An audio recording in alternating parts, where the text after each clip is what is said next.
இல்ல இன்னைக்கு அதிமுகவினுடைய இந்த பின்னடைவுக்கு ஒரு முக்கிய காரணமாக பார்க்கப்படுவது பாஜக.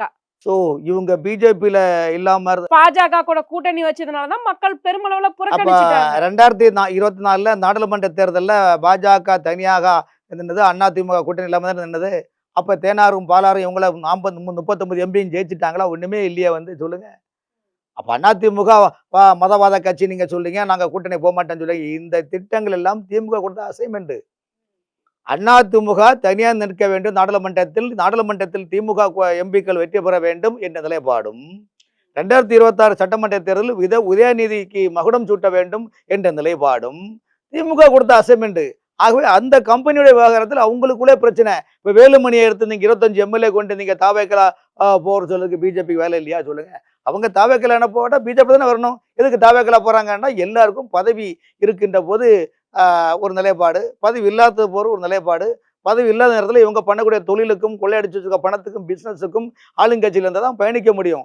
அந்த நிலைப்பாட்டில் தான் இன்னைக்கு எடப்பாடி பழனிசாமி வந்து அந்த கட்சியிலேருந்து 25 பேர் போனாங்க. நீங்கள் போனீங்கன்னா கட்சி தகவல் சட்டம் பிரச்சனை ஆகும்னு சொல்லும்போது எடப்பாடி அன்னைக்கு இரவோடு இரவாக கட்சியிலேருந்து எல்லாரும் கட்சியிலேருந்து நீக்கிட்டு பண்ணாங்க. புதிய நிர்வாகத்தை போட்டாங்க. அதிமுக பெரும் குழப்பம் ஏற்படுது. அந்த குழப்பத்துக்கு முன்னாடியே டெல்லியில் தொடர்பு கொள்றாங்க. டெல்லி என்ன சொல்லுது? இதே குழப்ப பச்சு உங்களுக்கு, அதனால நீங்க வராதீங்கன்னு சொல்லி அவங்களுக்குள்ள சட்டு மாறல் ஏற்படுகின்றது. அதன் பிறகு வேலுமணி டீம்ல இருக்கிற எம்எல்ஏக்கள் ஃபர்ஸ்ட் டெமோ காப்பிக்காக ஒரு 3 எம்எல்ஏ போறாங்க. இப்போ இன்னொரு எம்எல்ஏ போறாங்க.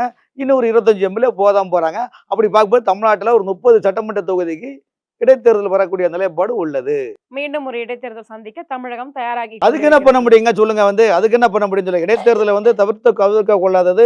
மக்கள் ஓட்டு போட்டுக்காங்க. அந்த வந்திருக்க எம்எல்ஏக்களும் கட்சியில் தாவேக்கலா போற எம்எல்ஏக்களும் வேண்டாம், நாங்க கையோட இடைத்தேர்தல் வந்துச்சுன்னா தாவேக்கலை சார்ந்து தாவேக்கா வேப்பலாம் நினைச்சோம்னா ஒரு 6 மாசம் கழிச்சு மந்திரி சபையை மாற்றுவாங்க.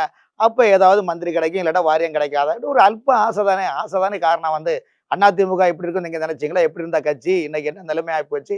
திமுக ஆனப்பட்ட திமுகவே இன்னைக்கு ஆட்டங்கண்டு தானே இருக்குது சொல்லுங்க.